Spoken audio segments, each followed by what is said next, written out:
আজ থেকে আবার শুরু হয়ে গেল সকালের ডিউটি। মানে সকালবেলা তো আমাদের সংসারে যাবতীয় কাজকর্ম থাকেই, কিন্তু এই যে বাচ্চাদেরকে গরমে ছুটি দিয়েছিল, তো সেই কটা দিন বাচ্চাদেরকে স্কুলে পাঠানো, টিফিন বানানো, এই যে একটা চাপের কাজ, তো সেইটা কিন্তু ছিল না। প্রায় 1 মাস হতেই চললো। তো পুচকুসোনা শুভ যেহেতু স্কুলে ছুটিতে ছিল, তো এই কাজের চাপটা কম ছিল বলে সকালবেলা একটু দেরি করে ঘুম থেকে ওঠা, তারপরে এই সকালে টিফিনটা একটু দেরি করে বানানো, তো এই জিনিসগুলো এখন আবার যেহেতু নতুন করে স্টার্ট করতে হচ্ছে, তো সকালবেলার দিকে অনেকটাই তাড়াতাড়ি ঘুম থেকে উঠেছি। প্রায় তখন 5:30 মতন বাজে। আর সবার আগে উঠে টুকটাক কাজকর্ম 6টার মধ্যে সেরে নিয়ে তারপরে ওদের জন্য দুধ গরম করে দিলাম, টিফিন বানিয়ে দিলাম। এখন ওরা স্কুলে যাবে, তারপরে আবার আমি ফাঁকা হয়ে সংসারের সব যাবতীয় যা কাজকর্ম আছে সেগুলো সারতে পারবো। তো আজকের থেকে বাচ্চাদের স্কুল খুলে গেল, যেমন ওদের একটা পড়ার চাপ বেড়ে গেল, স্কুলে যাওয়ার টাইমিং মেনটেন করতে হবে, বাড়িতে এসে পড়তে হবে, টাইমে খেতে হবে। তো সেই জিনিসগুলোর সাথে সাথে কিন্তু এখন থেকে আবার সকালবেলা আমাকেও টাইমটা মেনটেন করে সবকিছু সময় মতন করে দিতে হবে। তবে বাচ্চা যদি একটু বড় হয়ে যায় তাহলে কিন্তু হাতে করে সবকিছু করে দিতে হয় না, যেরকম পুচকুসোনা এখন আগের থেকে অনেকটাই নিজে কিন্তু কাজ করতে পারে, তো সেগুলো আর আমাকে করে দিতে হয় না। কিন্তু যখন ও কিছুই করতে পারতো না, বা যখন শুরুতে ও শেখেনি 2 বছর, তখন আমাকে সব কিছু করে দিতে হতো, তখন প্রচুর চাপ ছিল। তবে এখন একটু আমার মানে আরাম হয়েছে। তো সেই জায়গায় দাঁড়িয়ে আমি সংসারের কাজের সাথে সাথে কিন্তু ওদের জন্য সকালবেলার দিকে যে কাজগুলো সেগুলো কমপ্লিট করে দিতে পারি। পুচকুসোনাকে আমি সাথে করে নিয়ে চলে এসেছি, আগেই কালী মন্দিরে প্রণাম করে নিল। আর শুভ সাইকেল নিয়ে কিছুক্ষণ আগেই চলে এসেছে। তো দুজনাকে বাসে চাপিয়ে দিয়ে তারপরে আমি বাড়ির দিকে যাব। গুড মর্নিং বন্ধুরা, welcome back to my channel. তো তোমরা সবাই কেমন আছো? আশা করছি সবাই খুব ভালো আছো, আর যে যেখানে আছো সুস্থ আছো। আর তোমাদের ভালোবাসার আশীর্বাদে আমরাও সবাই বেশ ভালো আছি। তো পুচকুসোনা আর শুভকে দিয়ে আসলাম, বাসে চাপিয়ে দিয়েছে। এখন প্রায় অনেকটা টাইম হয়ে গেছে, এখন বাজে 8টা 34। আর ওদের বাস আছে 8টা 10, 5 এরকম টাইমে। তো ওদেরকে ছেড়ে দিয়েছে, তারপর আমি মানে যাওয়ার সময় তো সব গেট দরজা সব বন্ধ করে দিয়ে যেতে হয়, তো এসে সঙ্গে সঙ্গে সব কিছু খুলে দিলাম। আর তারপরে আমার জন্য এখন সকালবেলার টিফিন নিয়ে আসলাম, খেতে বসবো বলতে কালকে দুধ গরম করিনি আমি, এখন 2-3 দিন ধরে দুধ গরম করছি না, কেটলিতে ঘটিতে রেখে দিচ্ছি ফ্রিজের মধ্যে ঢাকা খুলে দিয়ে। ভাবলাম যে এখন অতিরিক্ত গরম পড়েছে, তাহলে ঘরে তো দই বানাতে জানি, তো দইটা বানিয়ে নেব। তো দেখলাম যে অল্প পরিমাণে হলে পরে তো দইটা জমাতে অসুবিধা হবে, তো 1 কেজি 1.5 কেজি মতন দুধ হোক তাহলে সুবিধা হবে। তো বোতলের মধ্যে দুধ যেটা রেখে দিয়েছিলাম, তো সেই দুধটা সকালবেলা জাল দিতে গিয়ে দেখছি যে ছানা হয়ে গেছে, ফেটে গেছে। তো একদিনের দুধটা ছানা হয়ে ফেটে গেছে, কিন্তু আদার্স যে দুধগুলো ছিল কালো যে দিয়ে গেছে, সেই দুধটাও যে ছিল, তো সেটাকেই গরম করে পুচকুসোনা শুভকে পাঠালাম খাইয়ে। কারণ অতিরিক্ত গরম পড়েছে, এখন একটুখানি খাবারের সাথে দই থাকলে, তারপরে দইয়ের শরবত করে খেলে, লাস্সি বানিয়ে খেলে পরে শরীরটাও বেশ ভালো থাকে। সবসময় ওই নুন চিনি শরবতটা ভালো লাগে না, আর গ্লুকন্ডিটাও খুব বেশি খাওয়া শরীরের পক্ষে ভালো না।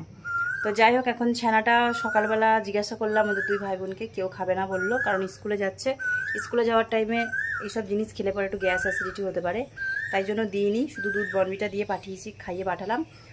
আর রুটি তো আলু ভাজা তো করেছি ওদের জন্য, আর আমার জন্যও করে নিয়েছি। তো এখন আমি রুটি আলু ভাজাটা খাওয়ার পরে ছানাটা খেয়ে নেবো, ছানাটা রাখবো না। তো চলো খাওয়া দাওয়াটা করি, আর তারপরে অনেক কাজ আছে।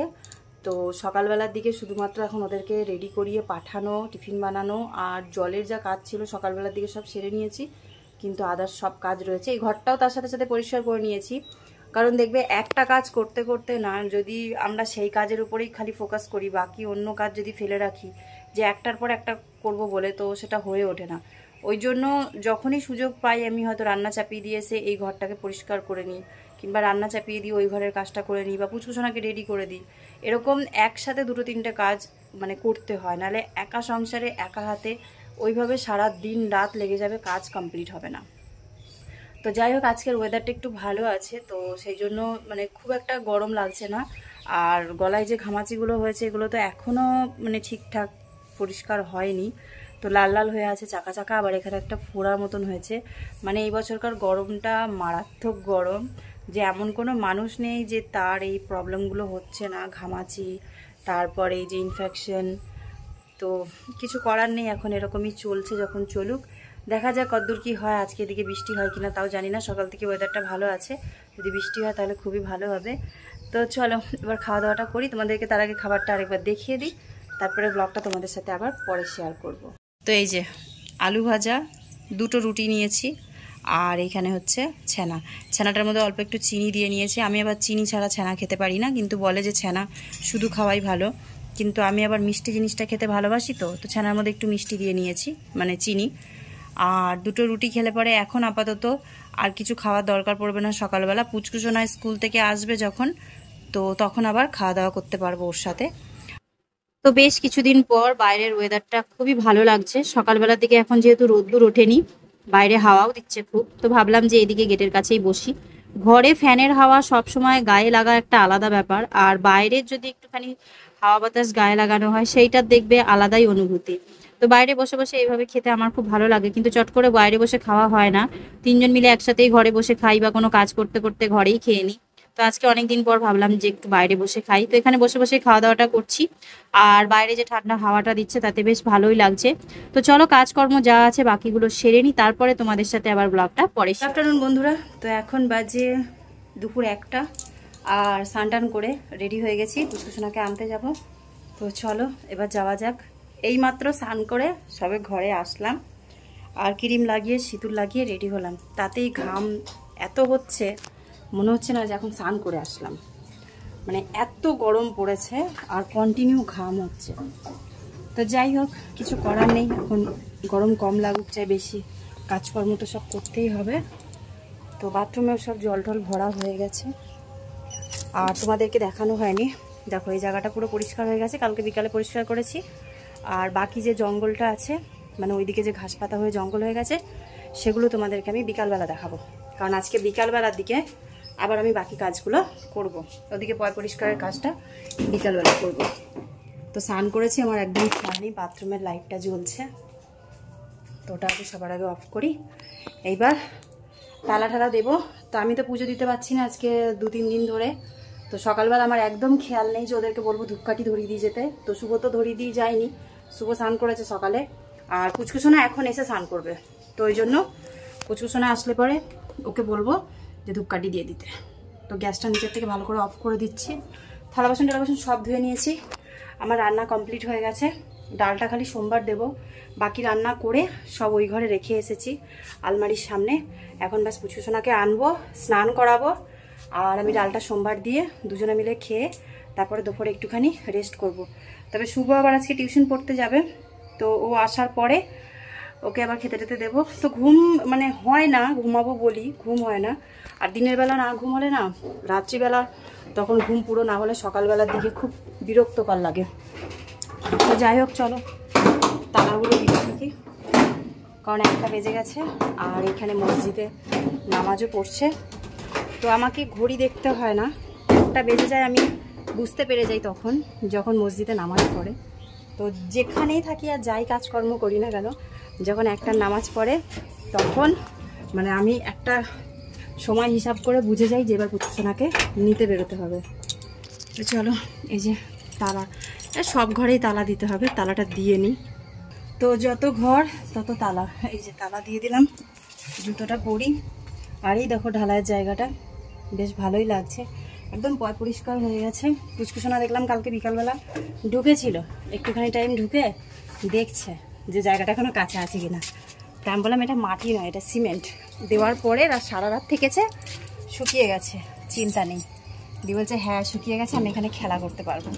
তো ঢুকতে পারছে, এমন নয় যে ঢুকতে পারছে না, ঢুকতে পারছে।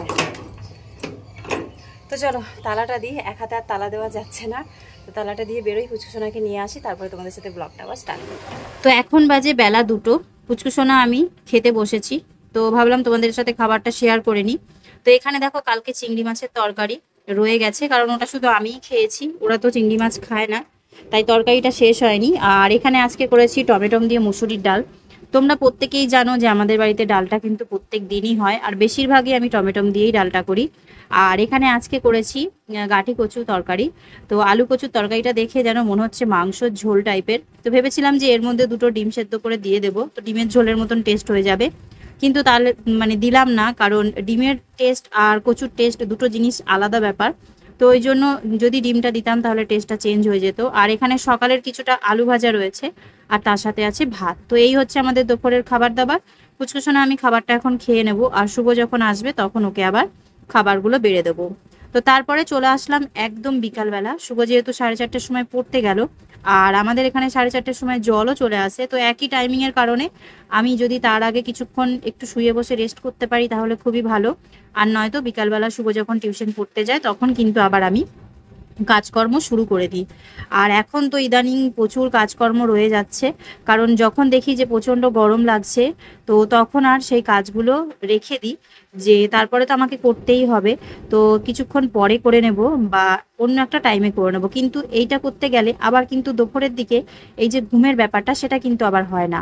আবার একদিকে ভাবতে গেলে এক টাইমে কাজ করে নিলে কিন্তু আরেক টাইমে আরাম পাওয়া যায়। যেমন এখন আমি গ্যাসটা পরিষ্কার করে নিচ্ছি, দুপুরবেলা করতে পারিনি ঠিকই, তবে রান্নাটা যেহেতু 2 টাইমের জন্য করে নিয়েছি, তো সেই হেতু আমাকে কিন্তু সন্ধেবেলা খালি টিফিনটাই বানাতে হবে, তাছাড়া কিন্তু রান্না আর করতে হবে না, আর গ্যাস ওভেনটা কিন্তু আর দ্বিতীয়বার নোংরাও হবে না। তো কাল সকাল পর্যন্ত কিন্তু পরিষ্কারই থাকবে। তো সেই দিকে একদিকে ভালো হলো। আর দ্বিতীয়ত যা টুকটাক কাজকর্ম থেকে যায়, এই যে আমরা এতবার করে ধরো জলের মানে বোতলগুলো ভরি, তো আমার তো প্রত্যেকবারই জলের বোতল ভরতে হয়, কারণ এত গরম পড়েছে, ফ্রিজে জল থাকে, নর্মাল জল থাকে, তো সেই জলগুলো খাওয়ার কারণে বোতল খুব খালি হয়ে যায়। আর আমাদের ঘরে কিন্তু অনেক বোতল, আর এই বোতলের জলই আমরা যেহেতু খাই, তো প্রত্যেকবার বোতলগুলোকে যখন জল আসে তো তখন তখন ভরে নিই। আর তার সাথে থালা বাসনও আছে, এই যে দুপুরবেলা কিছু থালা বাসন ধুয়েছিলাম, আমরা খাওয়া দাওয়ার পরে কিছু থালা বাসন ছিল, তো সেগুলো বিকালবেলা ধুয়ে নিচ্ছি।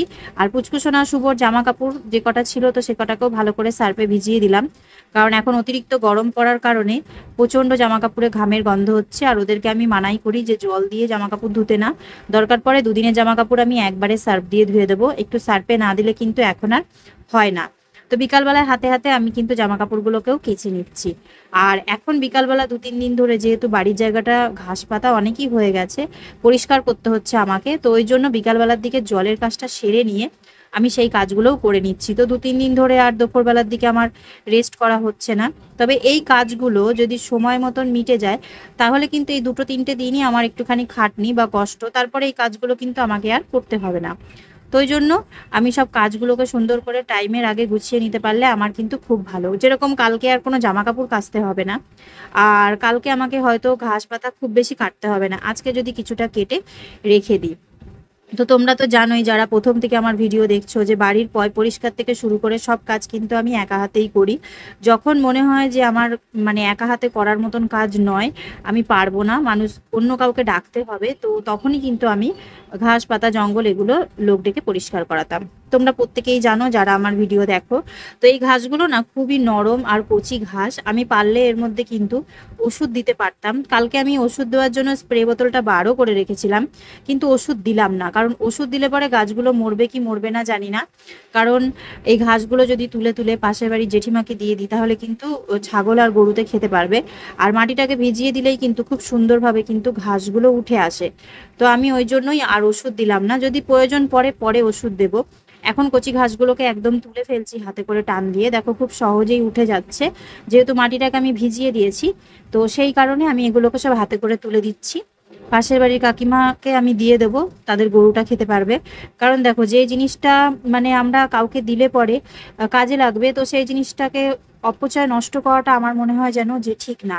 কারণ উনি আমার বাড়ির থেকে এসে অনেক কবার ঘাস পাতা কেটে নিয়ে গেছে, কারণ আমাদের এখানকার এলাকাতে না খুব বেশি ঘাস পাতা নেই, আর আশেপাশে প্রত্যেকেরই বাড়িতে ছাগল গরু যেহেতু আছে, তো সেহেতু কেউ ঠিক মতন ঘাস পাতা তুলে আনতেও পারে না, আর অনেকে পায়ও না। তো ওই জন্য যতবার আমাদের বাড়িতে ঘাস পাতা হয় আমি কিন্তু জেঠিমাকে বলে ওনাকে দিয়ে দিই। আর হয়তো ওনাকে দেওয়ার পরে উনি বলতেও পারে যে আমাদের বাড়িতে এসে ঘাস কেটে নিয়ে যাবে। যদি সেরকমটা হয় তাহলে তোমরা কালকে দেখতেই পারবে উনি ঘাস কাটতে আসবে। তো আজকে যতটা হচ্ছে আমি ততটা কিন্তু তুলে দিচ্ছি।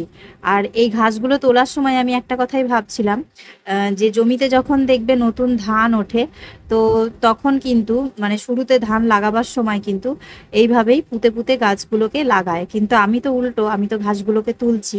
তো সেই কথাগুলোই মনে পড়ছে।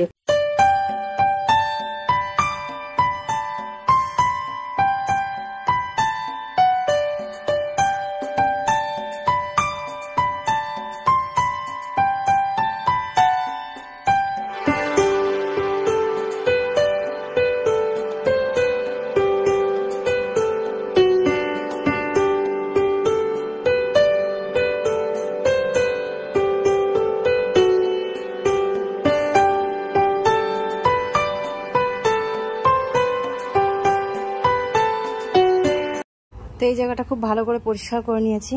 তো এখানে দেখো পান গাছ লাগিয়েছিলাম, তো পান গাছগুলো একদম ছড়িয়ে গেছে। আর এই ফুল গাছটাতে সাদা ফুল ফুটেছে, কিন্তু আমি যেহেতু পুজো দিচ্ছি না তো ফুলগুলো তোলা হয়নি। এই জায়গাটা অনেকটা পরিষ্কার করলাম, আর বাকি এগুলো এখনও পরিষ্কার করতে হবে। এই যে এইখানে কিছু ঘাস জমেছে, তারপরে এই জায়গাটাতে কিছু জমিয়ে রেখেছি, আর এই জায়গাটাতে। তবে এই ঘাসগুলো ভালো, মাটি লাগেনি, কাদাও লাগেনি, পরিষ্কার আছে। আর এইগুলোতে মাটি লেগেছে, যেহেতু মাটি সমেত উঠেছে। এই যে ভিজিয়ে রেখেছিলাম জায়গাটা, যার জন্য ঘাসগুলো হালকা টান দেওয়াতে উঠে গেছে। বাকিটা আবার কালকে পরিষ্কার করব। আর এদিকের গলিটাও পরিষ্কার করতে হবে। এই যে এগুলোতেও ঘাস হয়ে আছে। তো অনেকটাই পরিষ্কার করে নিয়েছি আজকে, দেখা যাক আর কতটা কালকে পরিষ্কার করতে পারি, কারণ কাল পরশু দুদিন করলে হয়তো হয়ে যাবে। পা হাত পার অবস্থা খুব খারাপ, কাদা লেগে গেছে পুরো। তো আমি এবার যাব, জামা কাপড়টা চেঞ্জ করব। আর তার আগে যে ভালো ঘাসগুলো হয়েছে, তো তার আগে যে ভালো ঘাসগুলো আছে তো সেগুলো পাশের বাড়ি জেঠিমাকে দিয়ে দিই। আর বাকি যেগুলোতে মাটি লেগে আছে সেগুলো থাক, ওগুলো পরে দেখা যাবে কি করা যায়। ওগুলোকে বাড়িতেই ফেলে রাখবো, কারণ ওগুলো ধুয়ে গেলে সুবিধা হবে। তো চলো ফোনটা রাখি, এবার ওনাকে ঘাসগুলো দিয়ে আসি, পরে আবার ব্লগটা তোমাদের সাথে স্টার্ট করব। তো তার আগে গা হাত পা ধুয়ে জামা কাপড় চেঞ্জ করি। বানাচ্ছি ম্যাগি চাউমিন। তো এই দেখো, তো 14 টাকা দামের যে বড় ম্যাগিগুলো পাওয়া যায়, তো সেগুলো একটা করে আনাটা মানে আমাদের পত্তা নয়। তো ওই জন্য আমি একবারে একটা বড় প্যাকেট নিয়ে এসেছি। এর মধ্যে মশলাও আছে, ম্যাগি মশলাটা বেশ ভালো লাগে।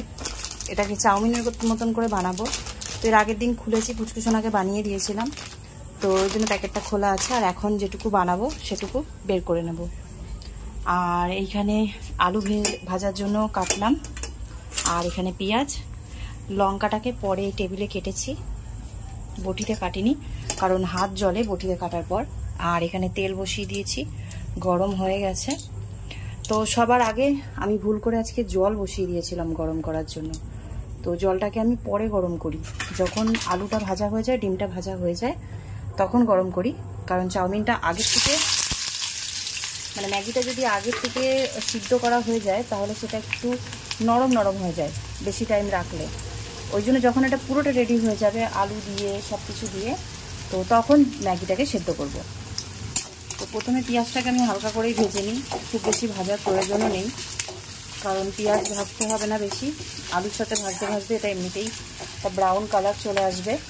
আর তেলের মধ্যে পেঁয়াজ দেওয়ার পরে খুব সুন্দর একটা এমনি গন্ধ বেরিয়ে যায়, তো সেক্ষেত্রে বেশি ভাজার দরকার পড়ে না।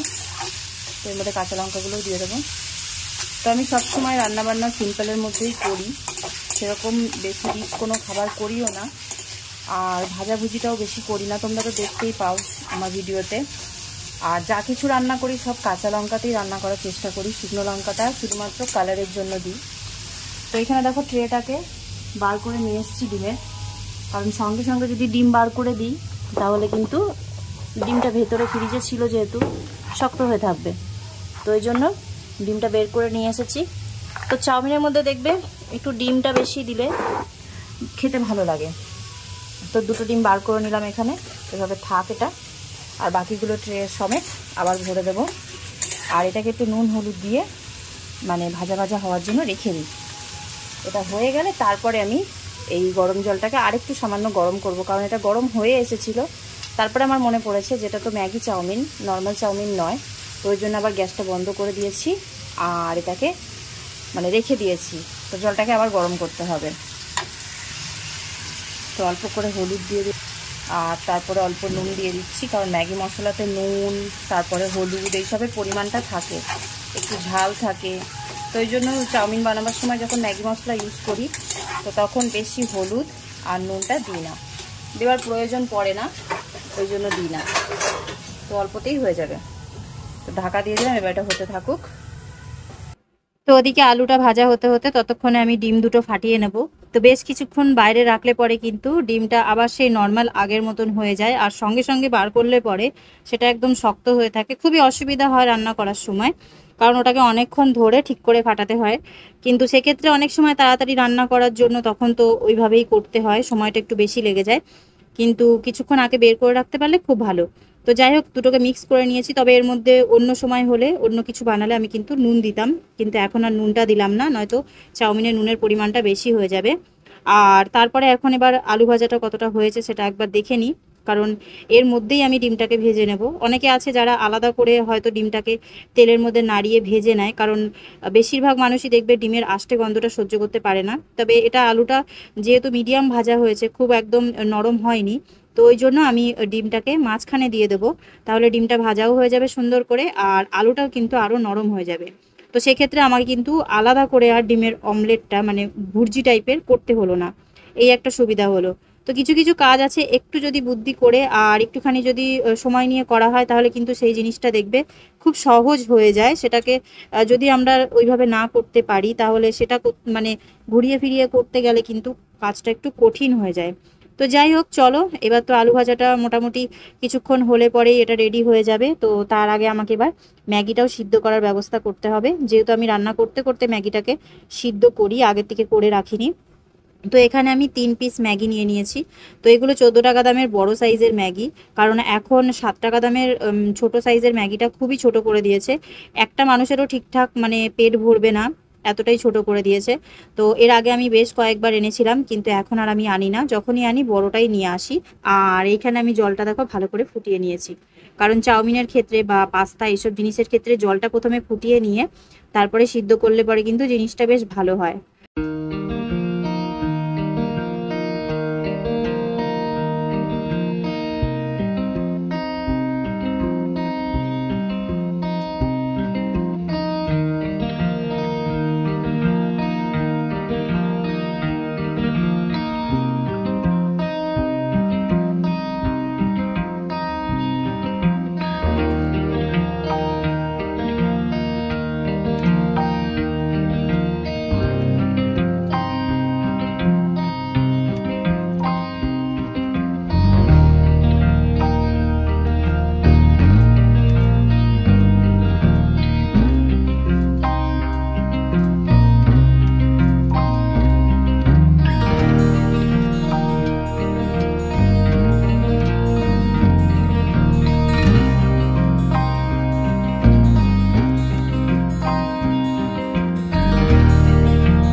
তো ফাইনালি আমার চাউমিন হয়ে গেছে রেডি। আর এরকম ম্যাগি চাউমিন খেতে কে কে ভালোবাসো অবশ্যই কমেন্ট করে জানাবে। আমি তো সবসময় এইভাবেই চাউমিন বানাই, তবে এর মধ্যে যদি একটুখানি কুচানো পেঁয়াজ আর কুচানো শসা দেওয়া হতো তাহলে টেস্ট আরও খুবই ভালো লাগতো। যেহেতু এখন শসাটা নেই আর শুধু পেঁয়াজ দিয়ে খুব একটা ভালো লাগবে না, তাই কিন্তু আমি এর মধ্যে আর দিলাম না। তো এর মধ্যে কিছুটা সস দিয়ে তারপরে কিন্তু আমরা 3 জন খাবো। আর দেখো খুবই ঝরঝরে আর খুবই টেস্টি হয়েছিল। তো সন্ধ্যেবেলা টিফিনটা বানানো পর্যন্তই তোমাদের সাথে ব্লগটা শেয়ার করেছি, কারণ যেহেতু পুচকুসোনা শুভর স্কুল খুলে গেছে, তো ওদের পড়াশোনার দিকেও আমাকে যেহেতু একটুখানি মানে সময় দিতে হবে, তো ব্লগটাকে আর বেশি বড় করলাম না। ভিডিওটা কেমন লাগলো তোমরা কিন্তু অবশ্যই জানিও। যদিও ভিডিওটা কোনো জায়গায় ভালো লেগে থাকে তাহলে তোমরা আমার পাশে থেকো আর চ্যানেলটাকে সাবস্ক্রাইব করে নিও। পুরনো বন্ধুদের মতন একটুখানি সাপোর্ট করো, তাহলে আমার অনেকটা হেল্প হবে। তো দেখা হবে কালকে নতুন একটা ব্লগে, নতুন একটা ভিডিওতে। সবাই ভালো থেকো, সুস্থ থেকো, সাবধানে থেকো, আর সব সময় নিজেদের খেয়াল রেখো। Take care, good night, by.